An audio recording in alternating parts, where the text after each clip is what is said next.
You're watching ChillyBoy Productions. My name is Larry ChillyBoy Chilson, and this is my review of Black Widow.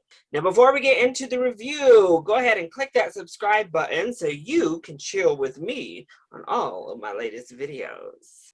So Black Widow is a 2021 Marvel action film that follows the titular character of Black Widow after the events of Captain America's Civil War, in which Natasha Romanoff finds herself on the run from the US government, inadvertently running into a situation that finds her past coming back to affect her future.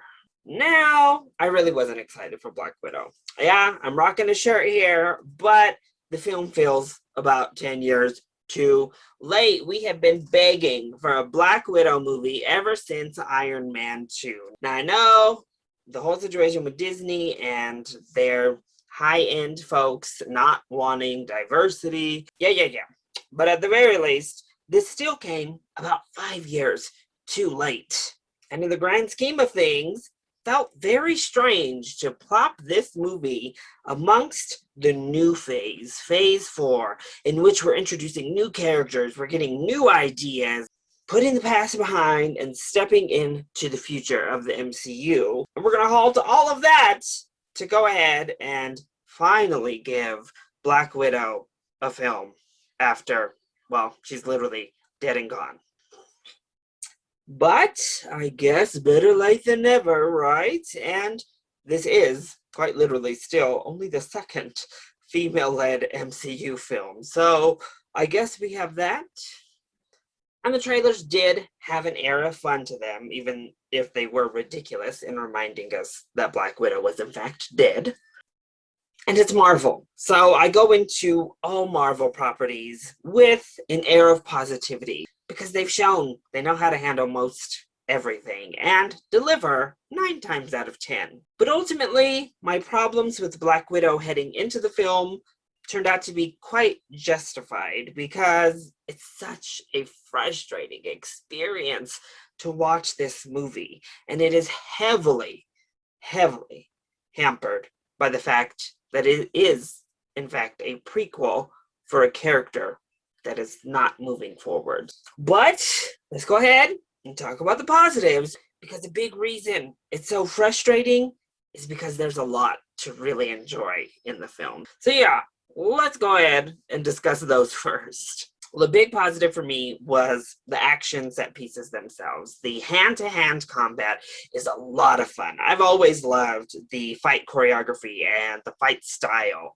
for Black Widow herself, and it is in full abundance here. It's a blast. Whether it be her versus Pew, or her versus the other widows, her versus the Taskmaster, it's all really well done and a lot of fun to watch. Plus, the big action set pieces are also a lot of fun and really provide for just an entertaining summer blockbuster. If I separate this out from the context of the Marvel Cinematic Universe, it is an above average summer action flick for sure. And it was great seeing so many women on the screen, badass, capable women doing their thing. That was probably the most exciting thing about this film. And the fact that the entire crux of this film revolves around women's issues is actually a huge positive, and I really enjoyed that aspect. I think Scarlett Johansson is lovely in the film yet again, her last ride as Black Widow, and I think she does a wonderful job as she has done. Florence Pugh, accent be damned, is the star of the film, though, if we're being completely honest. She is great in this movie.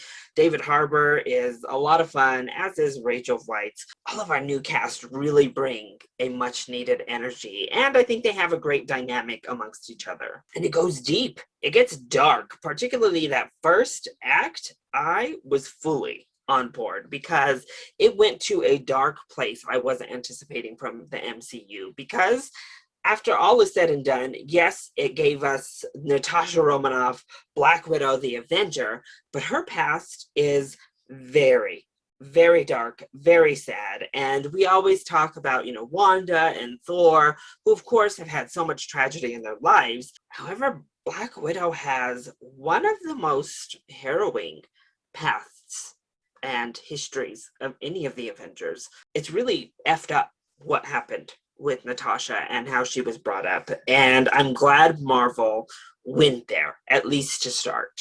Now, there is a post-credit scene, like at the very end of the credits, and I'm mixed on that, but I like what it sets up. That's what I'll say there as well. And I like what it sets up for some of our new characters, just in general, moving forward. So there is a nice bridge, a nice tie from the past kind of moving into that new generation. So then, what frustrated me so much? Why am I so mixed when it comes to Black Widow? Well, as I said in my intro, being a prequel to a now dead character really hampered the film to a degree that it was really hard to overcome that for me. Essentially, there were no stakes in the film itself for any of our characters. And we're following this journey, this adventure, this mission, if you will, that has virtually no stakes, which is a bummer because the ramifications it has for girls and for women and the commentary there is ripe for a great discussion, and they do nothing with it. There's a huge line in our villain monologue that happens near the end of the film about renewable resource and what that means. I'm not going to spoil it. Yeah, that is a horrifying line that, again, I wanted to explore more. And Black Widow does that so much. I talk about the opening being so dark and so grim.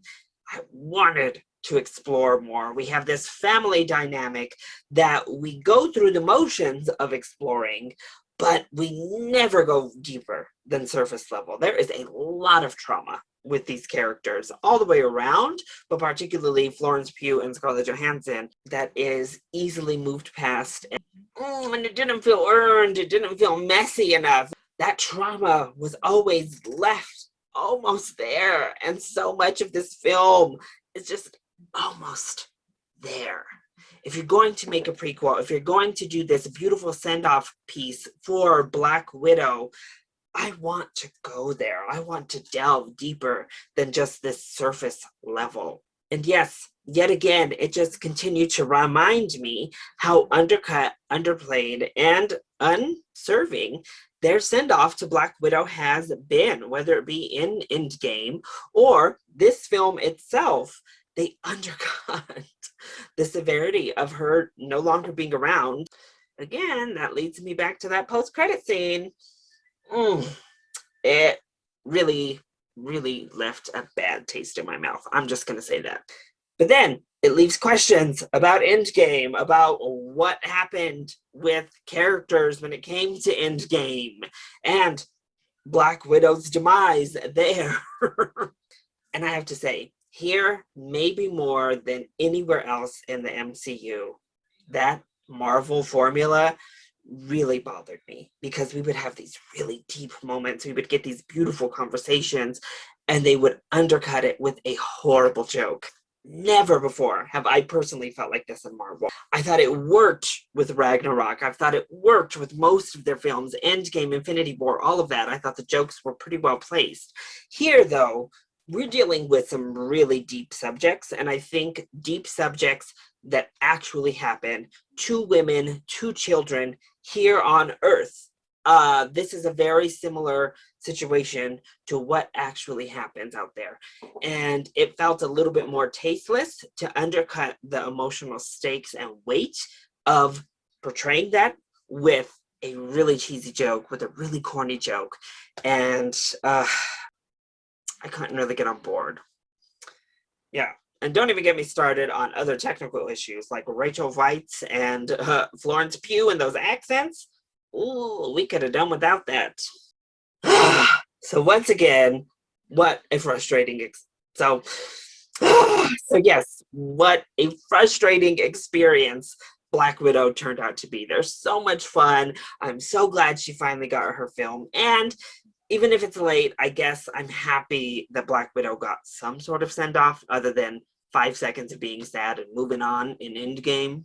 But wow, this is definitely too late. And it definitely feels like a weird movie to release at this point in the timeline to revisit this character who is dead and gone and one we didn't pay all that much respect to while she was actually in the current timeline, and then to undercut everything with bad jokes or remind us of how much she was underutilized and underappreciated while she was a part of the MCU team. Ugh. So at the end of the day, as I said in my actual review, this movie just is always almost there. It pushes right up to the limit of being great and being something special, but decides to back off and undercut itself each and every time it gets close. So Black Widow is a mid to lower tier MCU entry in my book. It's an above average action film that is definitely worth your time this summer, and I do think deserves to be seen on the big screen, though I would give this a matinee ticket.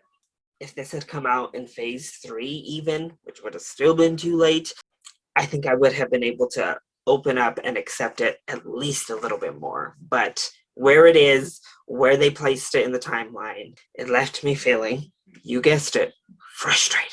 So that is my review of Black Widow. I hope you enjoyed it. If you did, go ahead, click like down below and subscribe to the channel so you are always up to date on all of my latest videos. Also, join in on the discussion. Are you excited to see Black Widow? And do you agree? Is this movie too little too late? Let me know either in the comment section down below, or you can hit me up on Twitter. I love you all so much for your continued support. Thank you for watching, and we'll see you next time. Bye.